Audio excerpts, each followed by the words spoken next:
तपत्या उन्हाळ्याच्या गरमीत यश चालता चालता खूप दमला होता. त्याला खूप तहान लागली होती. अगदी घसा सुकला होता त्याचा. तेव्हाच त्याने समोर एक मोठं झाड बघितलं. यशने विचार केला की झाडाखाली सावलीत बसून थोडा आराम करावा व येऊन तो त्या झाडाखाली बसला. बसल्यावर यश विचार करू लागला, भरपूर लांब निघून आलोय आपण, पण तरी शहर अजून खूप लांब आहे. जाऊ दे, थोडा वेळ बसून इथंच आराम करतो. यश झाडाला टेकून डोळे बंद करून झोपला. तेव्हाच त्याला ढोलचा आवाज ऐकू आला. एक वेगळ्याच प्रकारचा संगीत होता हा, जे त्याला खूप आवडलं. यश उठला व समोर पाहिलं की एक काफला जात आहे. काफला म्हणजेच बंजारे लोकांचा समूह. यशने विचार केला की ह्यांच्या जवळ नक्कीच पाणी भेटेल. यशने मदतीसाठी काफला सोबत जात असताना एका माणसाला थांबवलं आणि त्याच्या जवळ पाणी मागितलं. बाबा, ओ बाबा, ऐका ना, मला खूप तहान लागली आहे. थोडं पाणी मिळेल का? हो बाळा, थांब देतो. त्या माणसाने सहज उत्तर दिले आणि त्यांनी यशला प्यायला पाणी दिलं. यशने पाणी पिलं व त्याला पाणी पिऊन जरा बरं वाटलं. बाळा, तू इथं काय करतोयस? वाट चुकलास की काय? त्या माणसाने यशला विचारलं. नाही बाबा, वाट नाही चुकलो. मी गाव सोडून शहरात जातोय राहिला. गाव सोडून? असं का बर? लोक आपलं गाव सोडून असेच शहरात जाऊन राहायला लागले तर मग गावात तर काही राहणारच नाही. हो बाबा, अगदी बरोबर आहे तुमचं. पण माझं गावात कोण नाहीये ना, तर माझं घरदार आहे. मग मी गावात राहून तरी काय करू? कोण नाही म्हणजेच की मी अनाथ आहे. गावातल्या आश्रममध्ये राहायचो, पण आता माझं शिक्षणही झालं व आज मी आश्रम सोडून नवीन सुरुवात करायचं ठरवलं आणि त्यासाठी मी गाव सोडून जातोय. बाळा बघ, मी तुझा एवढं शिकलेलो नाही, पण जर नवीन सुरुवात करायची आहे तर शहरात जाऊनच का, गावातही तू नवीन सुरुवात करू शकतोस ना. हो बाबा, तुमचं म्हणणं पण बरोबर आहे, यशने प्रेमाने उत्तर दिले. जर तुम्ही इच्छा असेल तर आमच्या काफल्यासोबत चल व जर तुला पुढं काही वाटलंस तर तू जा शहरात. आम्ही तर बंजारे आहोत. आम्ही गावोगावी फिरून लोकांना नाट्य दाखवत असतो. जर तुला हवं तर चल सोबत. त्या माणसाने यशला त्याच्या सोबत यायला विचारलं. यशने हे ऐकल्यावर थोडा विचार केला व मग ठरवलं की ठीक आहे, हीच बहुतेक जीवनाची एक सुरुवात असेल व यशने त्या माणसाचा प्रस्ताव स्वीकारला. हे बाबा, ज्यांनी यशला त्यांच्या सोबत यायचं विचारलं ते स्वतः या काफल्याचे सरदार होते. काफला येऊन एका डोंगरावर थांबला, जिथं त्या डोंगराला लागून एक मोठा पाण्याचा धबधबा होता आणि जवळच एक नदी होती. निसर्ग जणू इथंच येऊन थांबला आहे. अगदी सुंदर दृश्य होता. हिरवेगार झाडं, थंडगार वारा, चिमणीचा चूचा आवाज कानात मात्र जणू काय नवीन सूर प्रकट करत होता. यशला ही जागा खूप आवडली व लोकही खूप छान होते. ह्या डोंगरावर लोकांनी आपापल्या झोपड्या बांधल्या व लोक राहू लागले. सरदारनेच नव्हे पण सगळ्यांनी यशची मदत केली आणि त्यालाही एक झोपडी बांधून दिली. यशला सगळे खूप आवडले. सगळे लोक खूप चांगले होते आणि यश तिथे खुशी राहत होता. पण यश अगदी शांत राहायचा व फक्त सरदारसोबत बोलायचा, तेही खूप कमी. गावात यश त्याच्या शांत स्वभावामुळे खूप प्रसिद्ध होता. यश दिसायलाही खूप सुंदर होता. श्वेत रंग, घारे डोळे आणि त्याचं हसणं, त्यांचा हसू तर फुलासारखं होतं. गावच्या सगळ्या मुलींना यश खूप आवडायचा, पण यश कधी कोणत्या मुलीवर लक्ष नाही द्यायचा. कितीतरी मुली यशला लग्नासाठी विचारायची, पण यश त्यांना काय बोलायचा नाही. बस नेहमी एक सुरेख स्मित द्यायचा. मुलींना त्यांचा खूप राग यायचा की याला किती घमंड आहे, पण तरी यश होताच तसा की सगळे त्याच्यावर खूप मन लावायचे. यश ज्या झोपडीत राहायचा ती झोपडी अगदी कोपऱ्यात म्हणजेच डोंगरच्या टोकावर होती व त्याच्या झोपडीसमोर एक दगड होता. यशची सवय होती, तो रोज रात्री त्या दगडावर येऊन बसून राहायचा. एक दिवस यश नेहमीसारखंच त्या दगडावर बसला होता. तेव्हा नुकताच त्याचा मनात विचार आला की आपण असं का जगतोय. तो स्वतःच्या विचारात गुंतला. का जगतोय मी? न माझ्या पाठी कोण आहे ना पुढे. मग उगाच का जगू? कोणासाठी जगू? माझ्या जगण्याचा काय कारणच नाही. का जगू मी? कसं तरी वाटतं. इकडचे सरदार हे गावातले लोक सगळे खूप चांगले आहे. त्यांनी मला झोपडी बांधून दिली व त्यांच्यासोबत काम करण्याची परवानगी दिली. पण हे सगळं अजूनही मला माझं आयुष्य व्यर्थ वाटतं. जगण्याची इच्छा नाही मला. नेहमी काहीतरी सुटल्यासारखं वाटतं. ना आईचा पत्ता आहे ना बापाचा. मी कोण आहे? जन्म कुठे झाला नाही माहीत तरी आश्रमामध्ये राहून इतके वर्ष शिक्षण घेतलं. सुशिक्षित झालो की जर शहरात गेलो गाव सोडून तर चांगला राहू शकेन मी. पण मनच नाही. काय करायचं? काय करू? या गावात असं पडून आहे मी. लाज वाटली पाहिजे मला स्वतःची. सोड. काय इतकं विचार करतोय मी? सगळं जाऊ दे. बस बस. नाही जगायचं मला. यशने ठरवलं की त्याला काही नाही जगायचं आता. आणि यश त्या दगडावर उभा राहिला आणि डोंगरावरून खाली पाहू लागला. यशने आपले डोळे बंद केले आणि लांब श्वास घेतला. आणि जसा तो पहिलाच पाऊल पुढं टाकायचा गेला तेव्हाच पाठून कोणीतरी यशचा हात धरला आणि त्याला पाठी ओढला आणि यश तिथं त्या दगडावरून खाली पडला. यशचे डोळे बंद होते. अगदी अंधार. फक्त चंद्राचा उजेड. यश जसा तसा उठून त्याच्या गुडघ्यावर बसला आणि डोळे उघडताच त्याची नजर समोर पायावर पडली. आणि हे पाय कोणाचे आहे हे न बघताच यश बोलला. वा वा, किती सुंदर पाय आहे. चांदण्या रात्रीत पाय कसे चमकत आहे. बस काही क्षण आधी विचार केला होता की या डोंगरावरून उडी मारून जीव देऊन टाकतो. पण आता हे पाय बघून असं वाटतं की जर मेलो तर या पायावर डोकं ठेवूनच मरू. एवढं म्हणत जेव्हा यशने त्या पायाचा स्पर्श करण्यासाठी हात पुढे घेतला तर बघताच ते पाय पाठी सरकले. आणि जेव्हा यशने वर मान करून पाहिलं तर त्यांनी बघितलं की एक सुंदर मुलगी त्यांच्यासमोर थांबली आहे. यश तर त्या मुलीला बघतच राहिला. त्या मुलीचा चेहरा असा जणू चंद्राचा तेज तिच्या चेहऱ्यात उतरला आहे. लांब लचक केस कमरेपर्यंत, चमकदार सफेद रंगाची साडी नेसलेली व खूप सुंदर दिसत होती. अगदी स्वप्न सुंदरीसारखी. यश अजूनही त्या मुलीसमोर गुडघ्यावर बसून होता आणि त्या मुलीला एकटक पाहत होता. ती मुलगी अगदी शांत थांबून यशकडे बघत होती. यशने त्या मुलीला विचारलं, तू कोण आहेस? काय नाव आहे तुझं? इथं काय करत आहेस? ह्याच गावात राहतेस का? त्या मुलीने हे सगळं ऐकलं पण काहीच उत्तर न देता ती वळून निघून गेली. यशने तिला थांबवायचा प्रयत्न केला पण ती नाही थांबली व रात्रीच्या कांडोखमध्ये ती कुठे गेली यशला ते कळलंच नाही. यश येऊन त्या दगडावर बसला व विचार करू लागला की ती मुलगी कोण होती इतकी सुंदर. यश डोळे बंद करून सकाळ झाली. यशला त्याच्या विचारात हे कळलंच नाही की सकाळ झाली. मग यश उठला तिथून आणि गावभरात चौकशी करू लागला की रात्री कोणी मुलगी त्यांच्या झोपडीजवळ आली होती का. यश गावात सगळ्यांना त्या मुलीचा वर्णन करून सांगत होता की चंद्रासारखी सुंदर दिसते ती. लांब लचक कमरेपर्यंत तिचे केस आहेत. सफेद रंगाची साडी नेसली होती. पण कोणालाच अशा मुलीबद्दल माहीत नव्हतं. यश सगळ्यांना विचारून थकला आणि कंटाळून मग सरदारकडे आला. सरदारने यशला बघताच विचारलं, ए बाळा बस. आणि हे काय चालू केले नवीन? मी ऐकलं की गावभरात तू कोणत्या तरी सुंदर मुलीला शोधतोय. आजपर्यंत तुझ्या मागे मुली फिरायच्या आणि आज तू मुलीच्या मागे फिरतोय. कोण आहे ही नक्की? सांग जरा मला पण. हो बाबा, बरोबर ऐकलं आहे तुम्ही. पण काय सांगू आता तुम्हाला? यशने सरदारला रात्री घडलेलं सगळं शांतपणे बसून सांगितलं.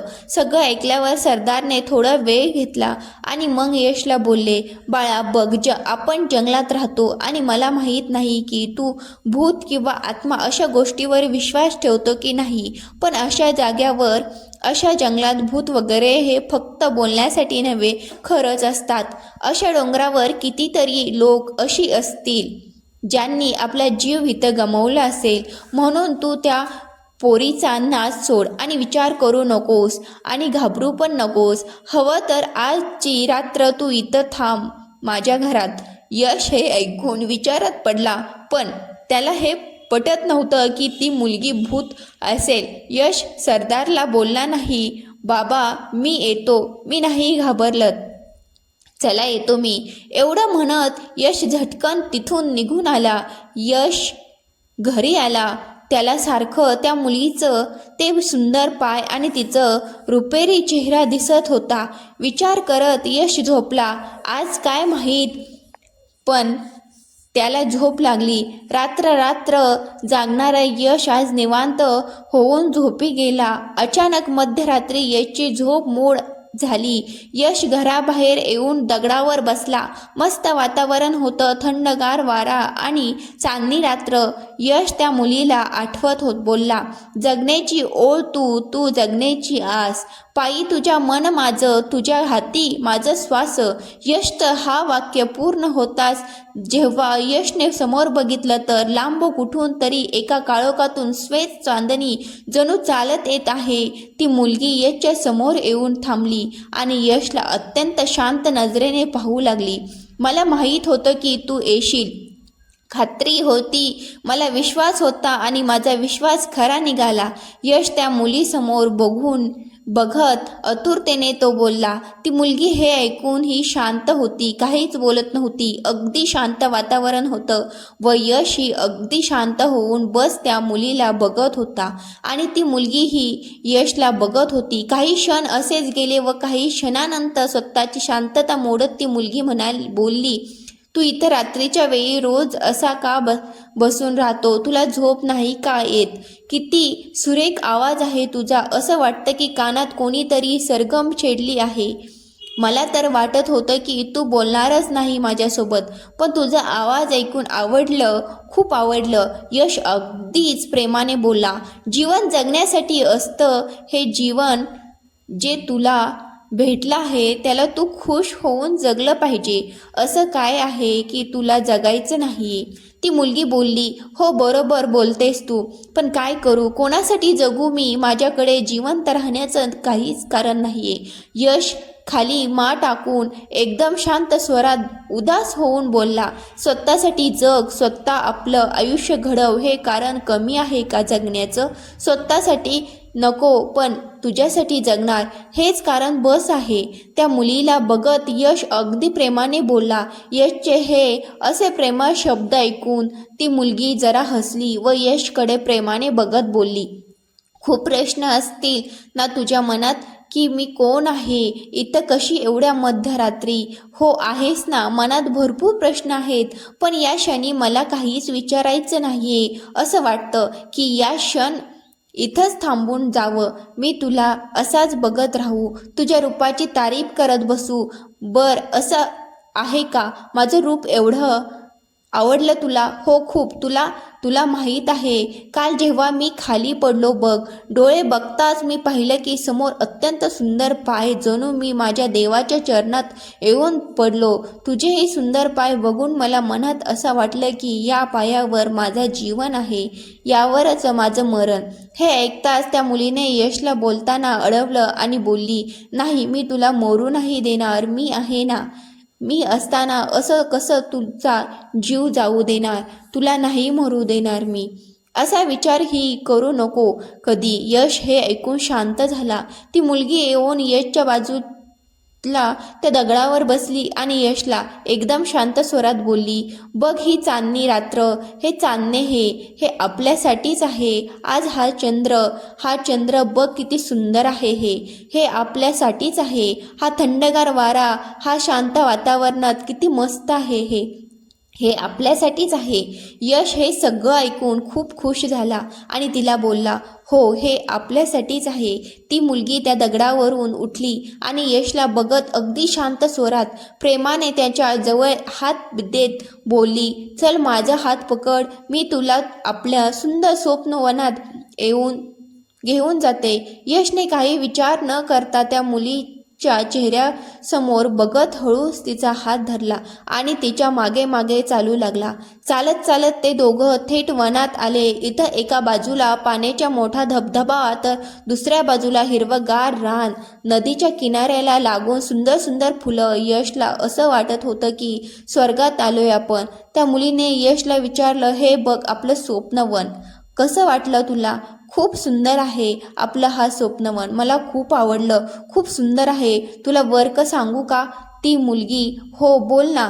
यश, मी रोज लपून तुला बघते कितीतरी दिवसापासून आणि नशीब माझं की मी काल वेळेवर आली, नाहीतर हो नशीब माझं की तू आलीस. मला जगण्याची आस मिळाली. बस आता एकच इच्छा आहे माझी, मी आली ना आता तुझी सर्व इच्छा पूर्ण होतील. बोल तर फक्त काय हवं आहे तुला?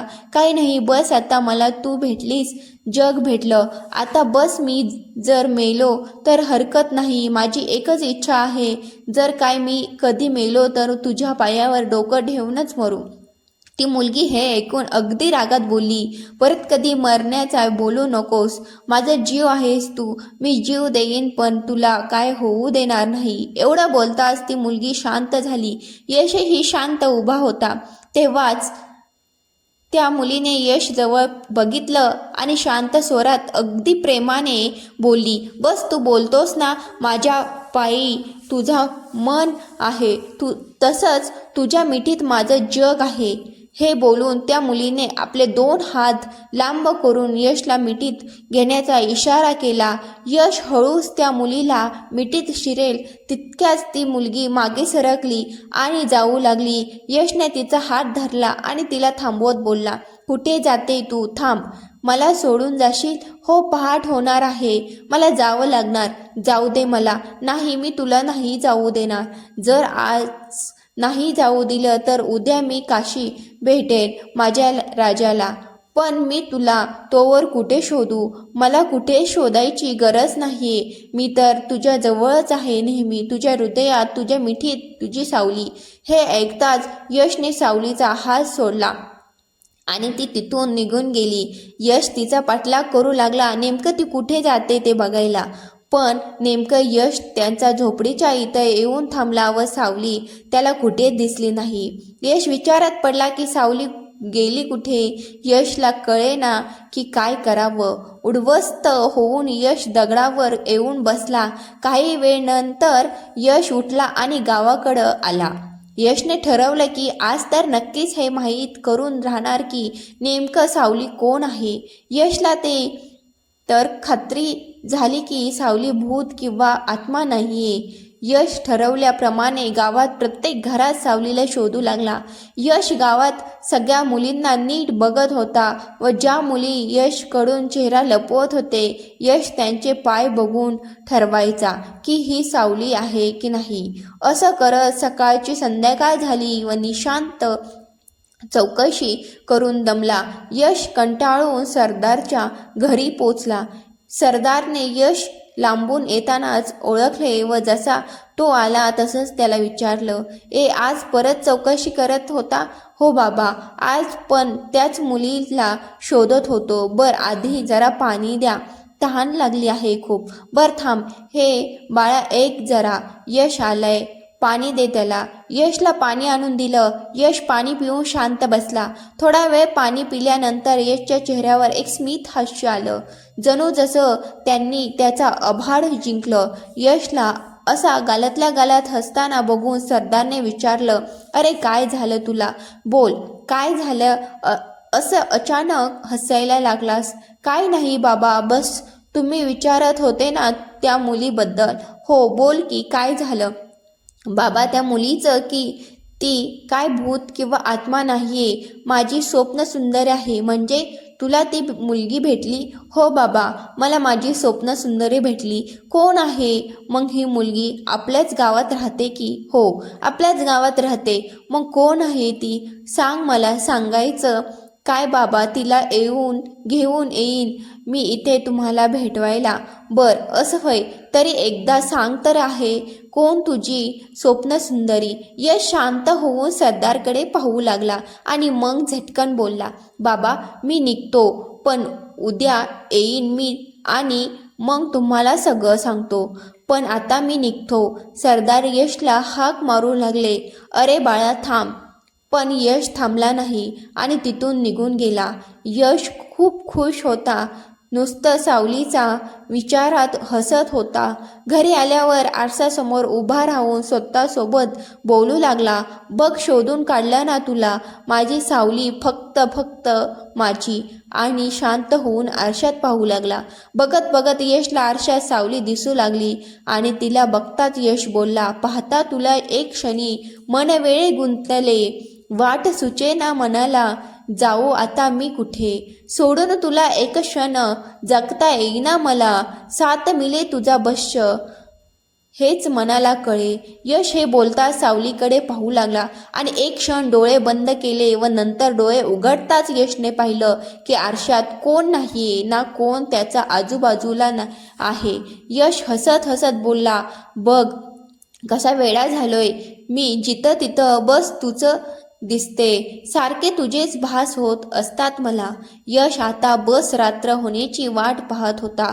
वेळ जाता जात नव्हता. यश नुसतं चक्रा मारत होता घराबाहेर आणि मग शेवटी ती वेळ आली जेव्हा चांदण्याचा चमकता प्रकाश हिरव्या जमिनीवर शोभू लागला आणि यश स्वप्नवनात जिथं त्याला सावली भेटणार होती तिथं येऊन थांबला. वनात नदीच्या किनाऱ्याजवळ यश येऊन बसला आणि दुसऱ्या क्षणी सावली आली.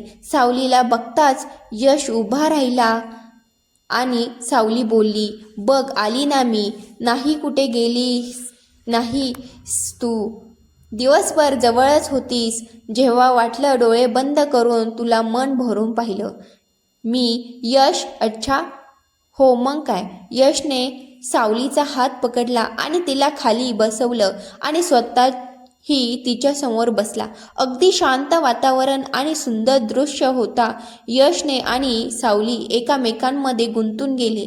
यश बोलला, स्वप्न जाणून पाहिलं तुला, मन जाणून जपलं, जीवन जाणून शोभलं तुला, प्रेम जाणून मनात भरलं. अच्छा वा, मस्तच. यशचे असे प्रेमाचे शब्द ऐकून सावली लाजली आणि बोलली, बर, अजूनही फक्त मनात भरलं आहे मला, मनात तुला ठेवून पाहिलं मी बस तुला, जगात दुसरं ना दिसे कोणी, दिसे बस तूच मला, मन आहे माझं तूच माझ्या मना जगण्याची आस, जीवन माझं तूच पहिला प्रेमाचा श्वास.